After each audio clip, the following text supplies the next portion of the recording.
Top quality और consistent performance के लिए सिर्फ सिल्वर पंप। टॉप क्वालिटी और कंसिस्टेंट परफॉर्मेंस के लिए सिर्फ सिल्वर पंप, नाम याद रखना। मागच्या आठवड्यात लोकसभेचे विरोधी पक्षनेते राहुल गांधी यांनी एक पत्रकार परिषद घेऊन खरं तर संपूर्ण जे निवडणूक आयोग आहे ती कशा पद्धतीने मतांची चोरी करते या सगळ्या संदर्भातले पुरावे जे आहेत ते दिलेले होते। आज संसदेचं अधिवेशन पुन्हा एकदा होतंय आणि संसदेचं अधिवेशन सुरू असतानाच सगळे विरोधी पक्षातले खासदार जे आहेत ते निवडणूक आयोगावरती मोर्चा काढणार आहेत। आपल्यासोबत अमरावतीचे काँग्रेसचे खासदार बळवंत वानखेडे आहेत। बळवंत वानखेडेजी, आज सगळं विरोधी पक्ष जो आहे तो निवडणूक आयोगाच्या विरोधात एकवटताना पाहायला मिळतोय। खोट्या पद्धतीने कुठेतरी मतांची चोरी करण्यात आलेली आहे। आज कशा पद्धतीने हा सगळा मोर्चा होणार आहे आणि किती ताकदीने तुम्ही विरोधी पक्ष म्हणून रस्त्यावरती उतरणार? आमचे नेते राहुलजी गांधी यांनी जी वारंवार निवडणूक आयोगावर आरोप केले आणि आरोपच केले नाही तर ती सत्यता त्यांनी दाखवली। मागच्याच वेळेस पत्रकार परिषद घेतली आणि पत्रकार परिषदेत कशा पद्धतीनं खोटे मतदान झालं, कशा पद्धतीनं 4 ठिकाणी मतदान नोंदवलं गेलं आणि कुठल्या प्रदेशात नोंदवलं गेलं हे सगळी सविस्तर स्क्रीनवर माहिती त्यांनी दिली। आणि आयोग म्हणते की तुम्ही ॲफिडेविट द्या, म्हणजे आपल्याकडे म्हणणं आहे की जे मराठीत म्हणणं आहे की चोराच्या उलट्या बोंबा, म्हणजे तेच चोरी करतील आणि तेच पुन्हा आम्हाला पुरावे मागतील। हे कुठं हे नाही, शक्य नाही।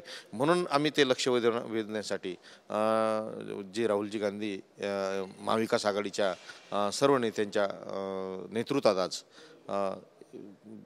निवडणूक आयोगाच्या कार्यालयावर मोर्चा जाणार आहे। खरं तर राज्याचे मुख्यमंत्री आहेत देवेंद्र फडणवीस, ते मात्र कुठेतरी राहुल गांधींवरती सातत्यानं टीका करतात आहेत की सलीम जावेदची स्टोरी जी आहे ती राहुल गांधी सातत्यानं सांगतात आहेत। स्वतःला उभारी घेण्याकरता नवीन स्टोरीज राहुल गांधी सांगतात आहेत। राहुलजी गांधी यांना उभारी घेण्याची अशा पद्धतीनं काही जरूरत नाही।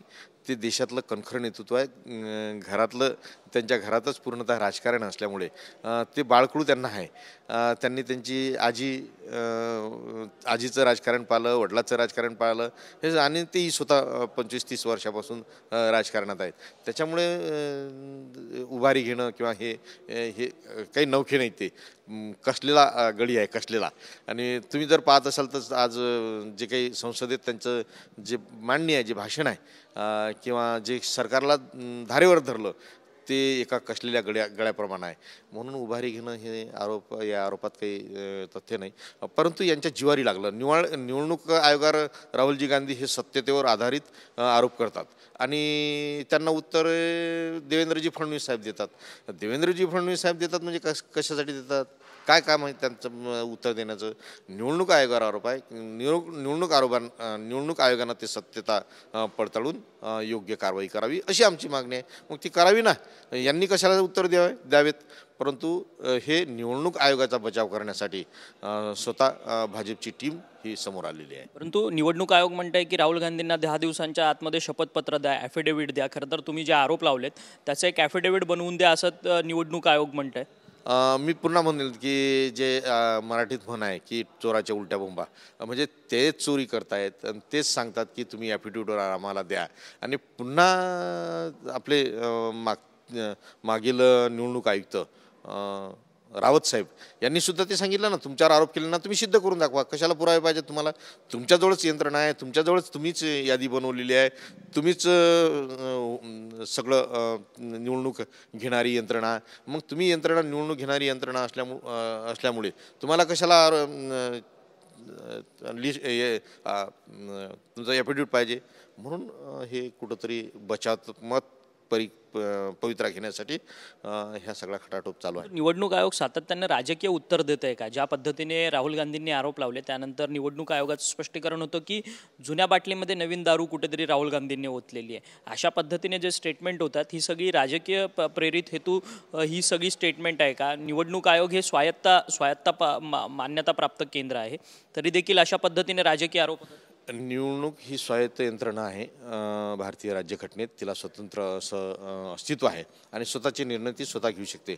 परंतु आता कुठंतरी असं वाटते की ही बटीक झालेली आहे, ही यंत्रणा भाजपची बटीक झालेली असल्यामुळे ते कुठंतरी राजकीय पक्षासारखी वागत आहे आणि म्हणून ते वारंवार जे भाजप बोलते तेच निवडणूक आयोग बोलते। आमदार रोहित पवार म्हणतात की कुठेतरी निवडणूक आयोगावरती आरोप लावले तर भाजपची लोक त्यांच्या निवडणूक आयोगाच्या समर्थनार्थ रस्त्यावरती उतरतात। ह्याचं गणित नेमकं काय नक्की?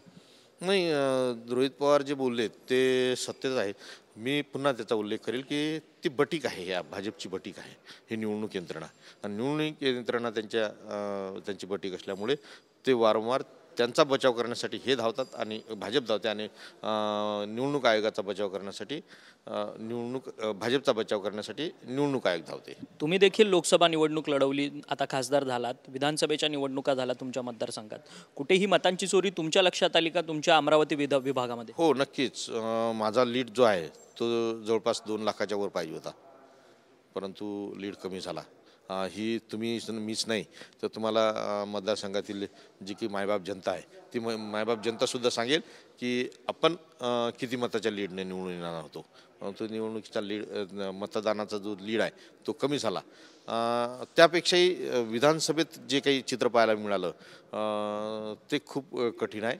कारण त्याच काळात निवडणुकीच्या म्हणजे लोकसभेची निवडणूक ते विधानसभेची निवडणूक या दरम्यानच मतदान खूप वाढलेलं आहे आणि त्याची टक्केवारी सुद्धा वाढलेली आहे.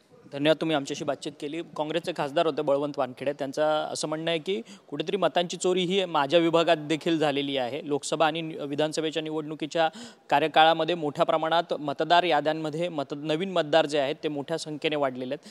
त्यामुळे आज सगळेच विरोधी बाकावरचे खासदार जे आहेत ते निवडणूक आयोगावरती मोर्चा काढणार. अत्यंत ताकदीने हा सगळा आमचा मोर्चा असणार आहे, अशा पद्धतीची माहिती जी आहे ती खासदार बळवंत वानखेडे यांनी आपल्याशी बोलताना व्यक्त केली. व्हिडिओ जर्नलिस्ट राकेश अक्षय मंकणी, TV9 मराठी, नवी दिल्ली.